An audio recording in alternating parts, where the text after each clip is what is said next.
పశ్చిమ టర్కీలో భారీ భూకంపం సంభవించింది. ఈ ప్రకృతి విపత్తు కారణంగా ఒకరు మృతి చెందగా పదుల సంఖ్యలో గాయపడ్డారు.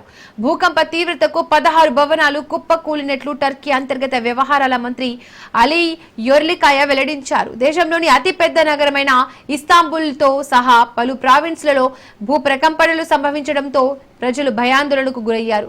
స్థానిక కాలమానం ప్రకారం రాత్రి 7:53 ఈ భూకంపం సంభవించింది.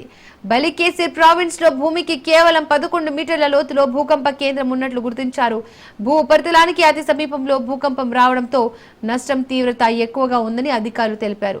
German research centre for geosciences దీని తీవ్రతను 6.19గా నమోదు చేసింది.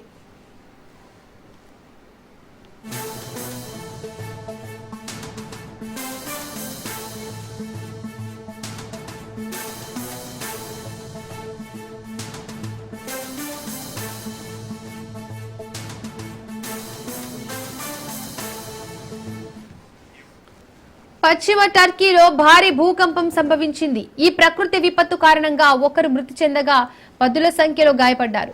భూకంప తీవ్రతకు 16 భవనాలు కుప్పకూలినట్లు టర్కీ అంతర్గత వ్యవహారాల మంత్రి అలీ యొర్లికాయ వెల్లడించారు. దేశంలోని అతిపెద్ద నగరమైన ఇస్తాంబుల్తో సహా పలు ప్రావిన్స్లలో భూకంపాలు సంభవించడంతో ప్రజలు భయాందోళనకు గురయ్యారు. స్థానిక కాలమానం ప్రకారం రాత్రి 7:53 ఈ భూకంపం సంభవించింది.